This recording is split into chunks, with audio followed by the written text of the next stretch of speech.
Jurassic World Aftermath is the latest video game in a number of movie tie-ins. Like the later entries in the film series itself, most have eluded critical success, but are pretty popular nonetheless. Aftermath has arrived on the Oculus Quest just in time for Christmas. Will Dino fans be pleased to find this skittering around their festive virtual tree, or will it chew up and spit out their hopes like a T-Rex chowing down on an occupied toilet? Jurassic World Aftermath is a combat-free narrative first-person game with light stealth elements. It's set in between the events of the films Jurassic World and Fallen Kingdom, apparently, and features characters old and new. At the outset of Aftermath, the player is trapped as their plane crashes into the dinosaur replicating facility on Isla Nublar after being attacked by inquisitive pteranodons.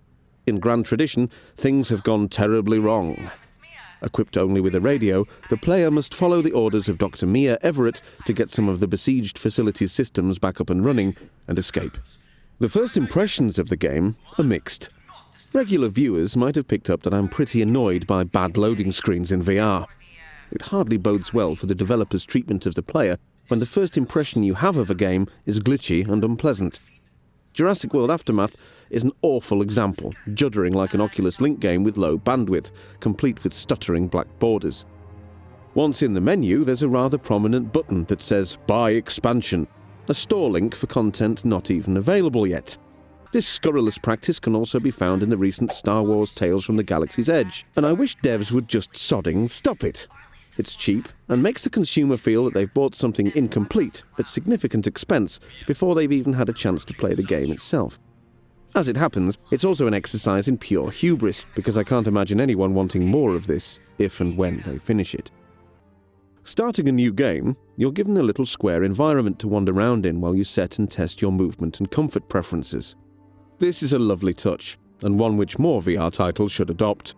To me, the default preset felt overly weighted towards people who aren't very comfortable with first-person movement in VR. The vignetting when moving around is so extreme it's like peering out of a small hole in a cardboard box. Fiddle around with the settings and you should find something to suit you.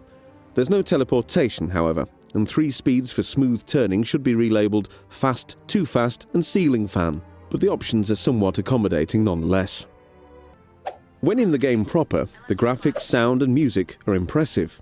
I really enjoy a good cel-shaded art style, and it's beautifully done here. Visually, it's reminiscent of, and on a similar level of quality to, the fantastic Lies Beneath. It's stylish and looks consistent, and also allows the Quest a little room to breathe in terms of graphics processing. This means the game has impressive animations, and a good eye for a lovely vista or two.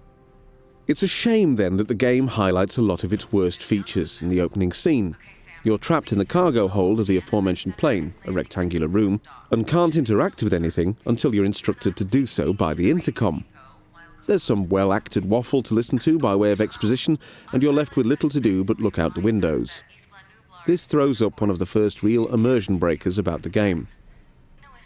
When your head goes outside the boundaries of what the game thinks is acceptable, the display blacks out until you put your head back in the right place. It's tremendously aggravating and unfriendly, especially as the game presents the player with nothing to do at this point but look out the windows, and then makes you feel like you've broken it by trying to do just that. It's a horrible practice. It's up to the game to accommodate the player, not the other way around.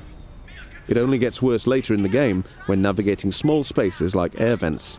Just as annoying is the lack of interactivity in the environment. In the starting location, there's a desk containing 2 items which are clearly meant to be picked up, but the game ghosts you through them until you're told to pick them up and where to use them. This is a pattern that repeats through the whole game. Switches, buttons, doors and items that can be seen but not used until the woman on the radio says to use them. It's patronizing, linear and suffocating, and it's a bore. After the intro, the game settles into a pattern of incredibly mild puzzling and basic stealth. The best way to describe it is Fisher-Price alien isolation. Hide in lockers and under desks from velociraptors, and later, other dinosods which have the Latin name Spittus Gittus. Use your computer glove to hack systems with basic minigames. Listen to the story conveyed via radio. The audio is thankfully well written and performed, and it's a genuine pleasure to hear Jeff Goldblum crop up in voiceover. It's continuously undermined, though, by the lack of interest in the environments, despite the beautiful dinosaurs and attractive visuals. For all the excellent presentation, there's just a lack of imagination to the actual game. If this is your first time in VR, you might get off on the novelty of turning wheels and pressing buttons. However, Nintendo did this kind of stuff on the Wii without the benefits of VR. Behind such novelty lies very little of substance. Quite apart from anything else, I'm incredulous that the devs thought that anyone would find Simon Says interesting as a hacking minigame. I wasn't expecting missed levels of intrigue and puzzle solving, but this stuff's just going through the motions. There's also a distinct lack of threat. The velociraptors are terrifying when first encountered, and it's a neat idea to try and channel the alien isolation trick of getting you to shiver in a locker while your scaly pursuer leers in through the slits, almost making eye contact. But when they catch you, the game freeze frames as they leap at you and the screen goes red. Load a checkpoint and carry on. There's not even a grisly chomping sound effect to feed the imagination. Whilst being a family film, the original Jurassic Park did not shirk from showing some dino horror. It's a bit weird that Jurassic Park Aftermath seems to be going for a U rating. It's a rum-do that for all its high production values in some areas, Jurassic Park Aftermath is such a forgettable affair. I've no doubt that if you love the films, then you might get more out of the experience than me, and you can supplement the score I've given it with a point or two. It's the modern equivalent of one of those nice enough but bland licensed platformers that were 2 a penny on the 16-bit consoles in the 90s. It won't linger in your mind at all after you've switched your Quest off. You'll get just longer than the 2-hour refund period out of it if you stick with it, and there's little reason to replay it, even with the carrot of the paid DLC coming next year. It aims low and ultimately frustrates.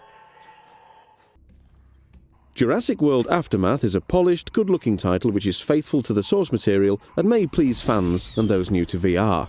However, the unambitious design and basic gameplay mean that the game ultimately strains to hold interest, even given the comparatively short running time. Overall, 5. Prehistoric.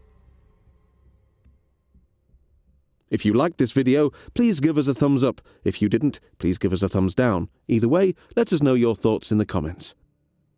If you're after regular Quest and Quest 2 exclusive content, please subscribe.